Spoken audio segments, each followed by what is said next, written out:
We're here to have some fun and to talk about some betting. Let's go to work with Bankroll Busters, our favorite segment here on the Odd Shark Recap Show.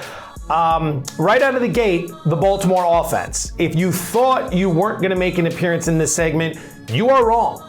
20 points total, which doesn't seem awful, but you didn't score for the final 33 minutes of the game against Buffalo, and you lost 23-20. Don't blame the defense despite what you saw on the final drive. All right, Baltimore's defense held Josh Allen and the Bills to a season low 326 total yards. They did their job. Baltimore's offense, what are you doing? Then at the end of the game, you want to go for the touchdown instead of kick the field goal? Fine. Whatever your analytics say, fine.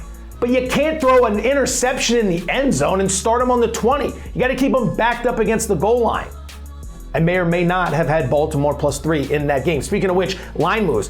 Baltimore +3.5 was out there. Okay, we talked about it last week, but when we were talking about it, it was 3. You shopped around and got the 3.5. That's a brilliant move by you. And that's what this game is all about. Long term, that's what's going to make you a winner. Bankroll Buster number 2.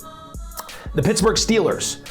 All of them. And they are quickly putting themselves in contention for Bankroll Buster Hall of Fame status. And we just started this segment a few weeks ago. I mean, look at this team. Here's the situation. You are up 10 in the fourth quarter at home. Less than 8 minutes remaining against the Jets. Like, has that scenario ever resulted in anything but a win? Here's some context for you. Entering this season, the New York Jets, over the last 5 years, were 7-33 on the road. 7-33 on the road, and the Steelers found a way to lose that game. And they were in Bankroll Busters last week as well. All that, Mike Tomlin's never finished below 500. That's all coming to an end this season.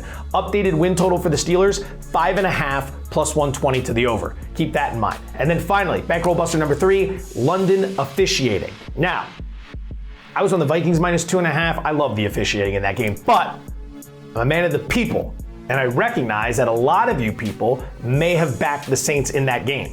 And I want to acknowledge the fact that you did get jobbed, all right? Minnesota, 5 penalties, 35 yards, I think it was. None of those resulted in the Saints' first down. Saints, 10 penalties, 102 yards, including that Marcus Lattimore pass interference down near the goal line late in the game when the Vikings were trailing by 3, and this was the touchdown that put them up by 3, and then they missed the extra point, and all the chaos with the double doink ensues. That's a story for another day. That penalty was ticky-tack, and Lattimore was getting his face mask grabbed by Adam Thielen, the wide receiver from the Vikings, as that happened. So those of you who got jobbed on that one, Bankroll Busters, London officiating. Although, like I said, for me personally, I very much appreciated it, but this segment is not about me, it's about all of us.